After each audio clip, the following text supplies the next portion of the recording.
Fala, peregrino, seja muito bem-vindo aqui ao canal Fatos Maçônicos. Hoje nós vamos falar do negócio aqui, ó, que nem foi o irmão Rodrigo Ortega. Ele falou, ó, ser maçom, né? Ser maçom é sofrido, né? Para quem realmente quer estudar é sofrido. Nós vamos falar sobre essa questão, né?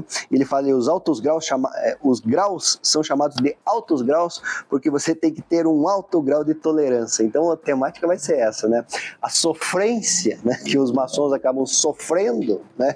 Perdão da redundância, a sofrência que os maçons acabam sofrendo, aqueles que de fato querem se dedicar à pesquisa, né? E porque os altos graus também tem esse nome de altos graus, porque tem que ter um alto grau de tolerância, certo?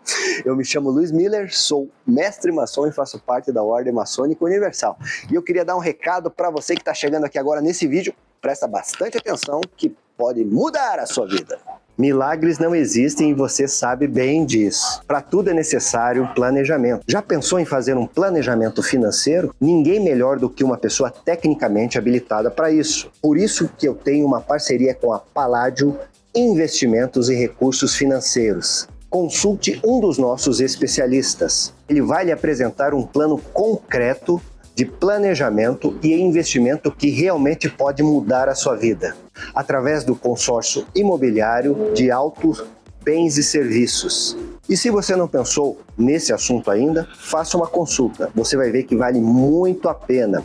Use o código 7777 no WhatsApp aqui embaixo. Palladio Investimentos e Recursos Financeiros. Um negócio de irmão para irmão. Pois é, então vamos dar uma olhadinha aqui na pergunta do meu querido Rodrigo Ortega aqui, ó. Ele fez a pergunta e falou, é sofrido. Para quem realmente quer estudar, é sofrido. Eu sei como é isso. Eu sei, cara, você sofre para pesquisar, para achar as coisas, tem que pôr. Muitas vezes, né, a questão da pesquisa é um troço assim que ela é difícil, cara. Tá? E muitas, como é que eu vou pôr para você... E dependendo do campo de estudo, né? Porque a coisa ela vai afunilando, né? Você começa a estudar maçonaria... Opa, não quero enviar mensagem nenhuma. Tá falando aqui, ó. Não quero nada. Quero que fique quieta. Tá bom. Aqui, ó. Tocou. iPad aqui tá falando sozinho. Né? Então, quando você começa a procurar, maçonaria é pesquisa, né? E à medida que o tempo vai passando, você vai se aprofundando e vai afunilando a coisa. Então você pega, faz uma pesquisa sobre maçonaria geral, do que se trata a maçonaria, quais são os seus objetivos, esse tipo de coisa, etc e tal. Né? E depois você vai estudar o teu rito, vai estudar outros ritos, como é que funcionou aquilo, como é que foi a origem daquele rito, quem que influenciou, esse cara que influenciou, o que influenciou ele, como que era a vida dele, né? Então você vai olhando uma série de questões, né? Como que ele via as coisas, etc. Então o troço vai afunilando, isso que eu quero dizer. E funciona isso. Né? Muitas vezes, a grande maioria do material não é em português, e esqueça, português esqueça. Você vai encontrar muita coisa em francês, em inglês, né? Vai depender da linha de estudo, em francês, né? Em alemão, certo? Em italiano, bastante coisa em italiano também tem. Então, olha, não é uma coisa fácil. Então não é um troço, assim, vamos dizer, para qualquer maluco, né? Se o cara quer se aventurar, né? Quer se aprofundar, ele vai começar a puxar aquele... A gente pode até pôr aquele fio de novelo, assim, né? E vai puxando, e o troço não tem fim, cara. O troço simplesmente não tem fim. É assim que funciona a pegada, né? Só que daí o que acontece, né? Então é assim, estudar é sofrido, né? Imagine que nem eu sempre faço umas analogias aqui, né? Eu fico imaginando, assim, ó, por exemplo, assim, ó, tem um cara que eu acho que ele é mal compreendido. Sinceramente, eu acho que é mal compreendido, né? Que é o Albert Pike.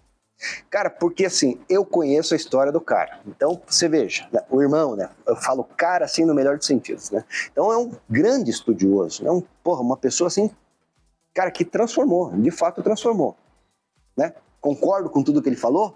Não, obviamente não, né? Tenho minhas ponderações. Por quê? Porque, não, só para você entender o contexto, assim, vamos pôr assim, como é que eu posso pôr? Assim, en passant, né? En passant, por cima, vamos pôr por cima. Né? Pô, então o pai que foi lá, entrou na maçonaria, pô, fez o Blue Lodge, não sei o quê, de repente conheceu o Mackay, né? O Albert Mackay, para quem não conhece, foi o cara dos landmarks do Mackay, né? 1850, lá nos Estados Unidos. Né? Então o pai que entrou para o rito escocês, né? O Mackay deu uma força para ele, assim, no português hoje, que a gente fala, né? E o pai que chegou lá soberano comendador, que é o presidente lá do rito escocês nos Estados Unidos, certo? Do Supremo Conselho, né? Então o Supremo Conselho, assim, tem um impacto muito grande, né? O Supremo Conselho do rito escocês nos Estados Unidos tem um impacto muito grande na maçonaria, porque ele desmembrou, né, os graus superiores, assim, a partir dessa disposição, né? Basicamente toda a maçonaria, né, se dividiu em dois. Grau 1, 2 e 3, que são as potências maçônicas, né, que são as mais conhecidas, e os Supremos Conselhos, que seriam potências maçônicas para mestres maçons. Né? Então, ali, o culpado de tudo isso, na verdade, foi o Supremo Conselho de Charleston, fundado em 1801. E daí, claro, né, eles receberam lá do Etienne Morin, né, até da questão do Franklin também, né, do Andrew Franklin, os manuscritos lá do Rito de Perfeição, né, que foi levado para o Caribe. Estou fazendo um resumaço, cara, resumo da obra. Né, foi levado para o Caribe e depois foi lá para os Estados Unidos, né, e eles resolveram colocar mais alguns graus, né, tendo em vista que o Rito de Perfeição tinha 25 graus, né, eles resolveram chegar ao número de 33, daí começam as lendas, né, por causa do paralelo 33 lá, que é Charleston naquele paralelo, né, por causa dos 33 ossos da coluna, por causa da idade de Jesus Cristo, daí começam as especulações. Enfim, é por causa dos caminhos da cabala, né? E tem as mais variadas hipóteses nessa questão, cada um assuma a qual preferir, aqui eu não vou dar a minha aqui. Certo? Mas enfim, o pai que foi lá, foi iniciado, né, entrou pro rito escocês, né? O Mackay tinha uma amizade com o Mackay, né, que, como eu falei, fez os landmarks, né, que são conhecidos até hoje, adotados por muitas potências aqui no Brasil, assim, são quase uma unanimidade, certo? E ele se tornou soberano comendador e resolveu fazer um conselho, na verdade, né, para reavaliar os rituais, que eles não eram como a gente vê hoje, né, para quem já teve a oportunidade de observar os rituais originais, certo? Eles não eram perfeitinhos que nem a gente tem hoje. Começo, meio, fim, iniciação, aqui tem as instruções, aqui tem o catecismo. Cara, não eram assim, cara. Muitos, assim, se faltava muita coisa, né? Não era uma bagunça completa, né? Muitos graus tinham, né? Tinha abertura, fechamento, né? A doutrina, e só a questão da consagração, né? Então carecia de algumas coisas, né? Carecia muitas vezes até da doutrina, do que aquele grau realmente queria se falar, né? E tendo em vista que o rito escocês foi se estruturando e trouxe para nós essa questão assim, desse olhar, por exemplo, lá para o Templo de Salomão, da reconstrução do Templo de Salomão, certo? Então a maçonaria tem esse lance, né, de observar lá para trás, de forma metafórica, obviamente, né? Isso é passado de uma forma metafórica, né? Ou seja, é passado aquele contexto, mas ele é uma coisa muito mais profunda, que a maçonaria traz dentro da sua doutrina, e só iniciados entenderão, certo? E daí, ele acabou convocando um conselho para fazer uma reavaliação, para arrumar os rituais, e ele ficou com o pincel na mão, que a gente fala, ficou sozinho. Então ele teve que fazer isso daí sozinho. E na verdade, o que acabou acontecendo nessa questão? Ele tomou por base de conhecimento o que ele sabia, o que ele conhecia. Ele trocou algumas cartas lá com o pessoal, né? Mas era o que ele sabia, o que ele conhecia, né? Então isso aí trouxe, às vezes, muito prejuízo, porque eram opiniões dele que não refletiam, de fato, o que a maçonaria dizia, né?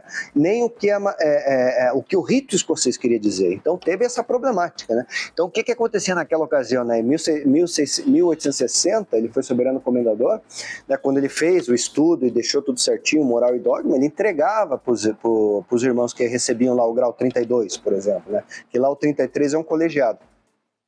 Só que daí, isso daí começou a causar uma polêmica, que isso daí aconteceu algum tempinho, só quando ele era soberano comendador, depois os caras tesouraram essa história, né? Então muitos dizem, assim, de maneira totalmente equivocada, que o Moral e Dogma, o Albert Pike é o Papa da maçonaria, que isso daí é um cânone da maçonaria, de toda a maçonaria, né? Sendo que a maçonaria é extremamente diversa. Não é bem assim, não é assim que funciona. O Moral e Dogma, por exemplo, lá pro pessoal do Rito Adoniramita, seria uma curiosidade, né? Porque nós temos aí, no sistema completo, com 33 graus, ele acaba espelhando, né, o rito escocês, né, com as peculiaridades do rito adoniramita, né? Mas traz, assim, essa coluna vertebral do rito escocês, algumas diferenças e tal, né? Então é interessante que se estude ali, mas é uma conotação, uma pegada até diferente, uma pegada diferente. esperar a motoquinha passar. Então, funciona assim, né? Daí você fez outra conotação dessa questão aqui, meu querido Rodrigo, que você tem que ter muita tolerância, né? Ali eu não sei se é por conta disso, dessa questão do estudo, né? Ou do convívio com os irmãos, né? Ou até das políticas dos Supremos Conselhos. Aí tem que ver, né? Mas de fato, tem que ter bastante paciência e tolerância, né? Porque é um caminho, como eu falei, toda essa caminhada dessa busca maçônica, através dessa pedagogia que é colocada, da doutrina maçônica, dessa questão dos consultores, né, que vão se transformando em guerreiros, que se transformam em cavaleiros, né, que tem esse contexto todo aí para quem não sabe, né? Então, tem que ter muita paciência, né? E no mundo de hoje, né, a maçonaria traz uma doutrina muito importante, no meu ponto de vista, muito bacana, né? Muito bacana, é uma linha assim, muito interessante de se estudar, mas é feita por homens, então você vai encontrar uns perrengues aí pelo caminho, certo? Bom, nesse vídeo de hoje eu vou ficando por aqui, espero que tenha respondido. Se tiver mais alguma colocação, Rodrigo, muito obrigado aí pelo seu comentário, e convido você a conhecer mais do meu material lá no meu site luismiller.com.br. Até o nosso próximo encontro, um fortíssimo e grande abraço.